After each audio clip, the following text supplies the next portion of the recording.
Tudo bem, pessoal? Vamos fazer uma revisão de energia, tá?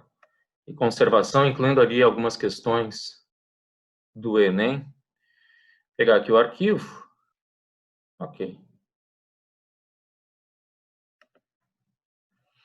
Então, vamos fazer uma rápida revisão, tá? Começando ali pelo conceito de trabalho. Lembrem que trabalho, para uma força constante, é a quantidade de energia que essa força transfere ao longo do deslocamento. Então, esse exemplo é importante aqui, em que eu tenho várias forças atuando no mesmo corpo. Notem que o trabalho ele depende diretamente do cosseno do ângulo entre a força e o deslocamento. Notem que quando o trabalho é positivo, significa que a força fornece energia ao longo do movimento. Aquela força do motor ali, percebam que ela faz um ângulo de 0 grau. O ângulo de 0 grau dá um cosseno de +1, trabalho positivo. Aquela força fornece energia, ou seja, atua a favor do deslocamento. Já a força de atrito, com um ângulo de 180 graus em relação ao deslocamento, ela realiza um trabalho negativo. O que quer dizer isso? Ela retira energia. E as forças normal e peso, notem que não havendo deslocamento vertical, naquele deslocamento horizontal, normal e peso, ângulo de 90 graus, elas não realizam trabalho, certo? O cosseno de 90 graus é zero. Um detalhe importante, quando o corpo se deslocar em MRU, lembrem que há dois equilíbrios aqui. O equilíbrio de forças, que a gente conhece, a força resultante é igual a zero, e um equilíbrio de energias ou trabalhos. Notem que se a força F é equilibrada pela força de atrito, eu posso dizer que o trabalho da força F, que é o trabalho positivo, é equilibrado pelo trabalho negativo da força de atrito. Ou seja, não sobra energia para variar a velocidade deste carro, e ele anda em MRU, com energia cinética constante. Correto? Então, o trabalho da força resultante no MRU é igual a zero, a um equilíbrio de trabalhos. Uma coisa que vocês têm que tomar cuidado. Então não há trabalho realizado no MRU. Claro que há trabalho, notem que há o trabalho da força do motor e há o trabalho da força de atrito. Então, existem trabalhos realizados aqui, é o da força resultante, que neste caso é igual a zero. Certo? E uma força perpendicular ao deslocamento nunca realiza trabalho, ou seja, a força centrípeta, quem quer que ela seja, por exemplo, num veículo em curva, lembrem que a força centrípeta é a força de atrito. E no caso de um satélite em órbita, a força centrípeta é o peso, é a força gravitacional. Sendo força perpendicular ao deslocamento, ela nunca realiza trabalho, tá? E o trabalho da força-peso? Aqui que o pessoal começa a se complicar. Por exemplo, num plano inclinado. Mas o trabalho de PX. O que é o trabalho de PX? É o trabalho do peso. Quando é que o peso realiza trabalho? Quando o corpo se desloca uma certa altura, para cima ou para baixo. Quando ele se desloca na direção da força-peso. Nesse caso, é a direção vertical. Tá?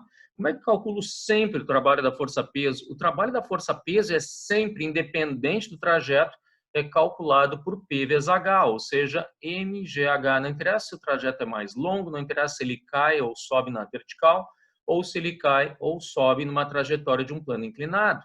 O trabalho do peso é sempre mgh. E como o trabalho de qualquer força conservativa, esse valor do trabalho não depende do caminho seguido. Então, naqueles dois trajetos, nos planos inclinados, os dois blocos sofrem o mesmo trabalho da força-peso, porque o deslocamento vertical foi o mesmo. Então, o trabalho de Px, que é a dúvida aqui, que é a componente paralela ao plano inclinado, a componente do peso, notem que Px realiza um trabalho que é P vezes H, é o trabalho do peso, o trabalho de Px, tá? Não vai te confundir com isso. Qual é a força cujo trabalho depende do trajeto? É a força de atrito. O atrito cinético, a resistência do ar, quanto mais longo o trajeto, maior o trabalho da força de atrito. Lembrem que a força de atrito cinético, quando tu arrasta um corpo numa superfície, esse atrito gera calor. Então, o trabalho da força de atrito é essa energia dissipada na forma de calor. E quanto mais longo o trajeto, maior é a quantidade de calor que tu gera. Então, o trabalho da força de atrito, primeiro, ele é negativo, por causa do cosseno de 180, e ele vai ser dado por menos FA vezes a distância, tá? Então, é importante aqui a distância que tu arrasta um corpo entre dois pontos. Então, vai depender da extensão da trajetória, a quantidade de calor, quando tu arrasta um corpo em uma superfície, certo? Então, o trabalho de uma força dissipativa sempre vai depender da trajetória. Quem são as forças dissipativas? O atrito cinético e a resistência do ar. Então, neste caso, como há calor gerado no processo, vai haver um trabalho, uma quantidade de energia que é degradada ou que é dissipada, que vai depender da extensão do trajeto. Tá? Notem um meteoro ali entrando na atmosfera, a resistência do ar faz com que haja, em parte, a resistência do ar é responsável pelo calor gerado. Então, quanto mais longo o trajeto do meteoro na atmosfera, mais calor ele vai gerar. Tá? Aqui uma questão da PUC, do livro de vocês, do livro de teoria, testes, sobre justamente o trabalho necessário para subir, está destacado ali o trabalho realizado ao subir 60 degraus, cada um deles de 0,15 metros. Pessoal, o trabalho para subir só depende da altura que tu sobe e da massa e da gravidade. Aquele deslocamento horizontal de 0,3 metros não tem nada a ver com o trabalho necessário para subir. Então, para subir, tu vai calcular o trabalho da força-peso. Então, tu tem ali um trabalho que é mgh, peso, vezes a altura. Não interessa aquele movimento horizontal. Se perguntassem o trabalho ao longo do movimento horizontal, aí sim seria a força horizontal, que a gente não tem, vezes aquele deslocamento horizontal. Tá? Mas para subir, pega só a altura. Qual é a altura que eu subo aqui? Notem que eu tenho uma massa de 80 kg, que sobe 60 degraus, cada um deles de 0,15 metros. Então, a altura de subida é 60 vezes 0,15, o que dá 9 metros. Então, o mgh ali, 80, que é a massa, vezes 10, vezes a altura de 9 metros, te dá, então, um trabalho de 7.200 joules. 7,2 kJ. Já teria a resposta ali, letra A, só tem uma alternativa que diz esse trabalho, tá? Mas eles pedem a potência, sabendo que essa escada foi percorrida, essa altura total, em 120 segundos. Então, a potência é o trabalho sobre o tempo. 7.200 por 120 segundos vai dar potência em watts, 60 watts, tá? Letra A, então, neste problema. Aí nós vamos lembrar aqui os tipos de energias mecânicas. Energia de movimento, não esqueçam a fórmula, tá? mv² sobre 2, energia cinética, correto? Energia de posição, potencial gravitacional, mgh, uma massa num campo gravitacional a uma certa altura em relação a um determinado nível, tem energia potencial gravitacional. E a energia potencial elástica, não esqueçam da fórmula, kx² sobre 2, ou seja, a constante elástica vezes a deformação da mola ao quadrado, dividido por 2, certo? A energia de deformação. Então, essas são as energias mecânicas. Sobre o teorema da energia cinética, bem importante, tá? Quando é que a energia cinética de um corpo aumenta? Quando o trabalho da força resultante é tal que fornece energia, quando a força resultante é a favor do movimento. Isso acontece, por exemplo, na decolagem daquele avião. E quando é que a energia cinética diminui? Quando a força resultante realiza um trabalho tal em que essa força resultante é contrária ao movimento. Nesse caso, o movimento é de velocidade decrescente. Então, força resultante a favor do deslocamento, a energia cinética vai aumentar. Força resultante contrária ao deslocamento, a energia cinética vai diminuir. Então, o trabalho da força resultante é sempre a variação da energia cinética, certo? Quando essa força resultante fornecer energia, eu tenho um aumento da energia cinética, a decolagem do avião, tá? E quando essa força resultante retirar energia, eu tenho uma redução da energia cinética. Então, o ECF menos ECI, que é o trabalho da força resultante, dá ali na forma mvf² sobre 2 menos mvi² sobre 2. Tá? Importante lembrar desse teorema que todas as provas gostam muito dele. Aqui tem uma questão do Enem, do livro Enem de vocês, o livro 1, a questão 29, tá? A questão do carro solar. Tu tem um carro solar que aproveita uma energia de uma potência, aliás, de 1000 watts em cada metro quadrado daquele painel solar dele. E ele tem um rendimento de 30% e uma área total de 9 metros quadrados. Sabendo que a massa desse carro é 200 kg, a pergunta da questão é: quanto tempo levaria, a partir do repouso, velocidade inicial zero, para esse carro atingir 108 km por hora? Bom, 108 km por hora é 30 metros por segundo, divide por 3,6.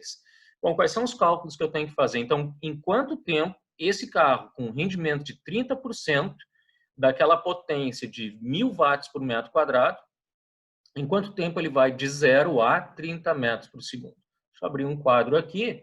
Notem que 1000 watts em 1 metro quadrado, fazer uma regrinha de 3 bem simples, tá? Então, em 9 metros quadrados, ele vai aproveitar 9.000 watts. Só que ele só consegue aproveitar 30% dessa incidência solar. Ou seja, 30% de 9.000 watts vai dar 2.700 watts. 9.000 vezes 0,3. Então, notem que a potência trabalha sobre tempo. Eles querem saber quanto tempo esse carro vai de 0 a 30 metros por segundo, que são aqueles 108 km por hora. Eu tenho potência, notem que era o tempo, estou precisando do trabalho. O que é o trabalho aqui? O trabalho é a variação da energia cinética, é o ECF menos o ECI. Só que a energia cinética inicial é zero, ele parte do repouso. Então, o trabalho vai ser o mVF ao quadrado sobre 2, que corresponde ao valor da energia cinética final. mVF ao quadrado sobre 2, massa 200 kg, velocidade final 108 km por hora, ou 30 metros por segundo, dividido por 2, vai dar um trabalho, uma energia de 90.000 joules. Tá? Então, esse é o trabalho realizado. Quando tu aproveita ali os 30%, tu vai ter uma potência de 2.700. Isso é igual ao trabalho, que é 90.000 dividido pelo tempo. Então, o tempo é 90.000 dividido por 2.700, o que nos dá aproximadamente 33 segundos, certo? Então, ali, resposta da letra D, correto? Questão trabalhosa, mas bem aplicada, bem boa, tá? Certo? Letra D, então. E aqui sobre a conservação da energia. Lembrem que energia mecânica é a soma das energias. Então, aqui estamos falando da conservação da energia mecânica de um sistema mecânico, claro. Tá? O que são sistemas conservativos? A queda livre, por exemplo. Então, à medida que tu vai caindo em direção ao solo, notem os valores ali da IPG e da EC. À medida que tu vai perdendo a altura, tu vai perdendo EPG, mas em contrapartida tu vai ganhando EC.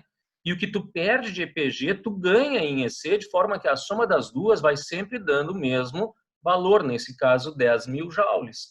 Ou seja, quando tu tem um sistema conservativo, a soma das energias mecânicas, cinética e potencial, se mantém constante. Então, tu vai perdendo uma, mas vai ganhando o que tu perde nesta primeira, vai ganhando na segunda energia. O que tu perde de EPG nessa descida, tu ganha em EC. Tá? Então, notem que a soma das energias, cinética mais potencial, ela se mantém constante. A energia mecânica no ponto A igual a energia mecânica no ponto B e assim por diante. Este é um sistema conservativo. O que é um sistema conservativo? Na verdade, é um sistema sem forças dissipativas, sem resistência do ar e sem atrito cinético. Então, nesse caso, que tu perder de cinética, tu vai ganhar em potencial, ou vice-versa. Tá?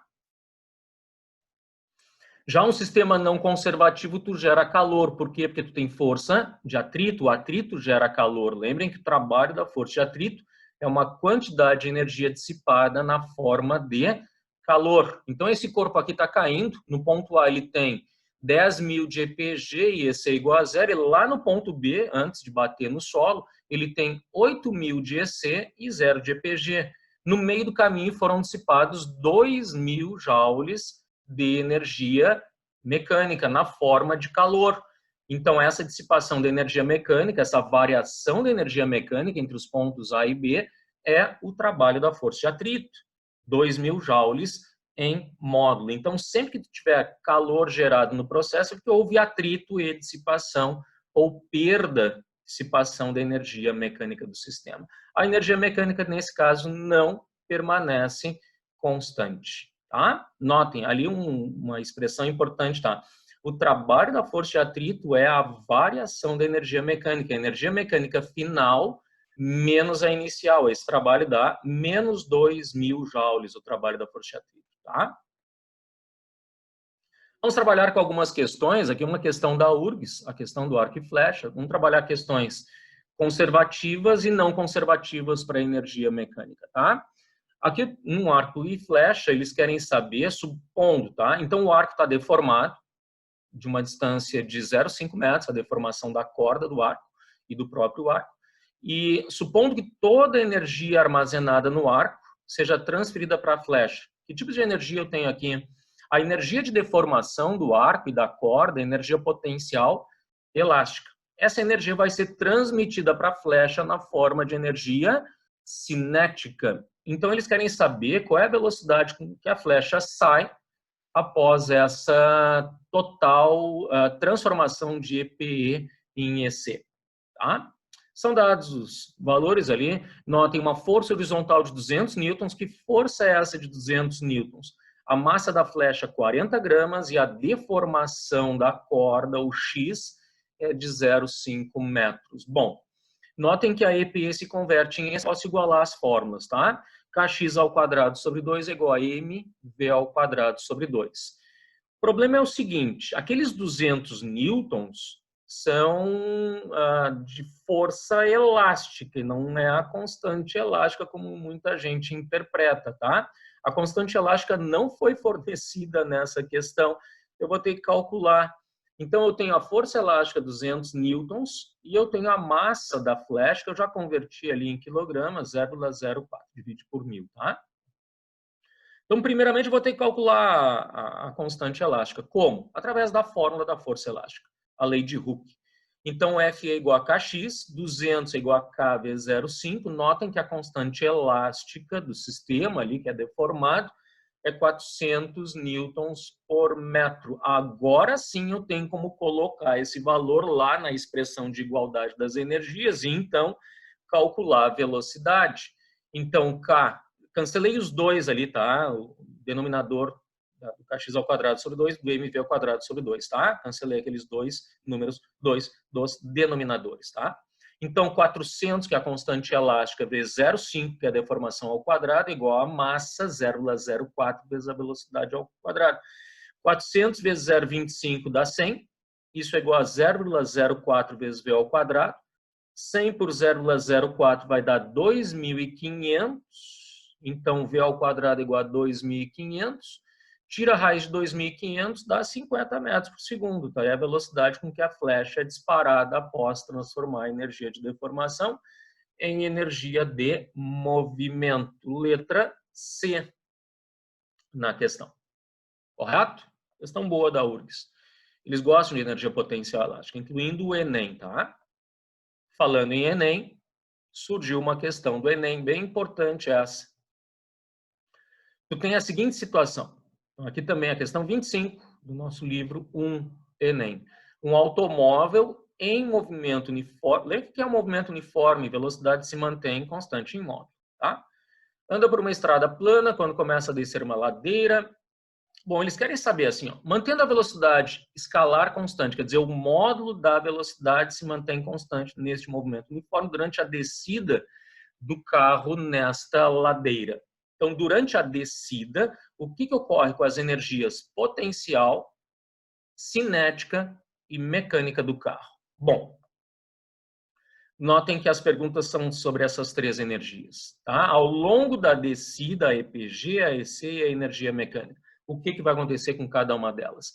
Notem que se o carro desce com velocidade constante, obrigatoriamente, quem é que vai ser constante? A energia cinética. Então, a energia cinética se mantém constante e a EPG diminui por quê? Porque a altura diminui, a EPG é diretamente proporcional à altura, mgh, e notem que, à medida que está diminuindo a EPG, não está aumentando a EC. Então, tu não está convertendo a perda de EPG em aumento de EC. Ou seja, não é um sistema conservativo. Deve haver atritos aqui que dissipam a energia. Correto? Para manter a energia cinética constante numa descida, não pode ser uma queda livre. tem atritos aqui no sistema, há forças dissipativas nesse sistema, a energia mecânica não pode se conservar. Então, repetimos ali, ó, tá? A EPG diminui, porque a altura está diminuindo, é uma descida, a EC se mantém constante, porque a velocidade é constante. Então, a energia mecânica, que é a soma das duas, olha, o que eu estou perdendo de potencial, eu não estou ganhando em cinética, a cinética é constante e a EPG está diminuindo, então a energia mecânica está diminuindo. Ah, tem dissipação na forma de calor aqui, não representado, não tem valores, mas com certeza há essa dissipação.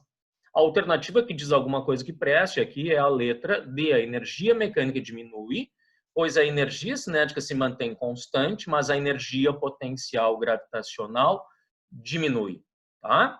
Certo? Questão bem importante essa, muito boa, da prova do Enem. Aqui mais uma do Enem, a questão 30. Uma pedra com massa 0,2 kg é lançada verticalmente para cima a partir do solo com energia cinética de 40 joules. Considerando-se G igual a 10 metros por segundo e que, em virtude do atrito com o ar durante a subida da pedra, é gerada uma quantidade de calor igual a 15 joules. Qual é a altura máxima atingida? Bom, aqui, se fosse um problema normal, conservativo, toda EC se converteria em EPG durante a subida, mas não é o que está acontecendo, não há uma conversão integral, porque eu tenho uma fuga de calor ali do sistema de 15 joules. Então, aqueles 15 joules são dissipação de energia mecânica. O que eu poderia escrever? Eu não posso dizer que a EC se converte em EPG. Eu posso dizer que a EC subtraída de 15 joules, aí sim, tá? Descontando ali a perda na forma de calor, aí sim, EC menos 15 é igual a EPG.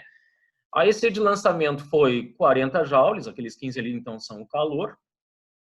40 menos 15 é igual a MGH, que é a energia potencial gravitacional. Aí coloca ali os valores, 40 menos 15 dá 25. 25 a massa é 0,2, vezes a gravidade 10, vezes a altura vai dar 25 por 2, 12,5 metros. Tá? Resposta ali da letra D, certo? Sistema dissipativo. Tá?